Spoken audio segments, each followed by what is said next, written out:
All right, this is part 3 of my dash restoration. I'm going to carbon fiber skinning. I'm just doing a couple small videos to help people out so that they know the easiest route to go about. Because I mean, I end up cracking my dash here. So go back and watch some of my other videos. They're just short videos, just showing how to peel the foam and the vinyl off. Like and subscribe, doesn't cost you anything. Um, but anyway, I'm going to be doing more and more. But I'm giving you, this is the third video I'm making about this to give you a little bit of tips of how to, if you can see, this white stuff is glue that's left behind after ripping your foam off. Um, like I said, I encourage you to go back, watch my other videos. They're just short ones.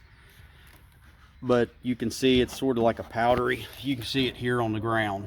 That's what's coming off. It's just a bunch of powder. Now you got to get this stuff off because your carbon fiber is not going to stick to your dash if you don't get this stuff off. I've got a little bit of foam I still got to take off here. I'm going to try not to crack this anymore.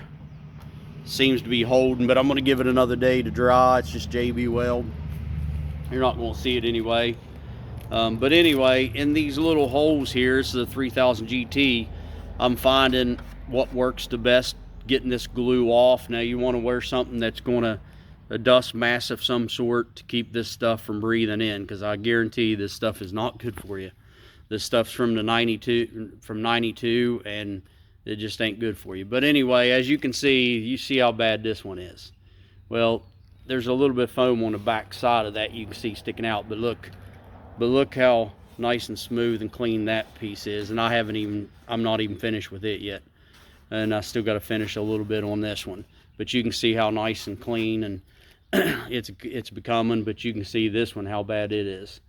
And if you look, I started on the dash. Up here, and you can still see the white. That's all glue.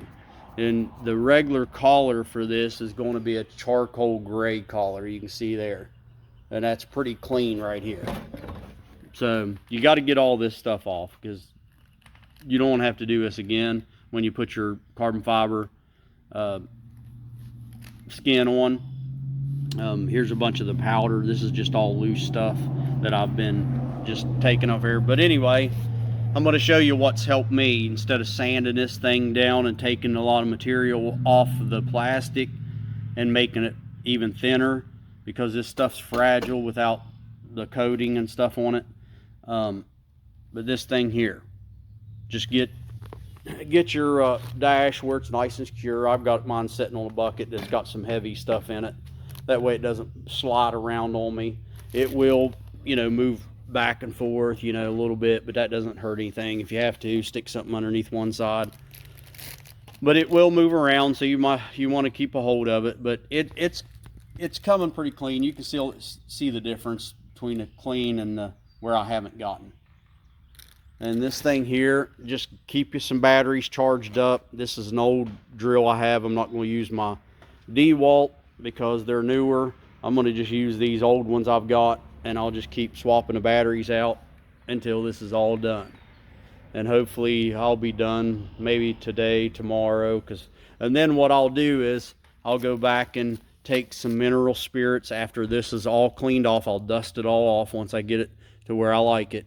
Then I'm going to take some mineral spirits and wipe the whole thing down to make sure. It should take some of the, if there's any leftover glue that I've missed, it should roll some of that stuff off. So I'm going to give you a little bit right here. And you may have to Bondo, because once you get down into here, there's holes in your dash that you don't even know that's there. They're from the factory. Like these 2 notches, I don't know if a person would mind that. I may end up filling that in and then doing it, but like here, this is from the factory. That was just the way it was underneath the foam.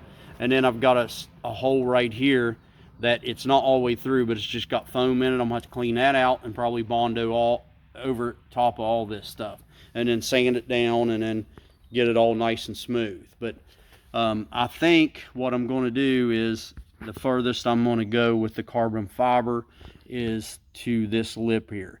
And then once I do my carbon fiber over top of this, I'll cut out for my vents. And I've got a little crack there I'll fix with JB Weld. And I'm not sure what I'm going to do for vents now, because the vents that come on the 3000 GT, they don't last very long. They're plastic, cheap. So I may end up making a set of billet aluminum something, and try to fit something in there to where I don't have to keep replacing that stuff. So, and then you got your speaker holes. That's what that is. So like and subscribe, doesn't cost you anything. I'll do updates. Like I said, I'll have short videos. I'm not set up to do, you know, a half hour, 45-minute video and go through all that stuff maybe later on. If I get enough subscribers, more interest, then I might end up investing in something like that. So help the channel out, and thanks for watching.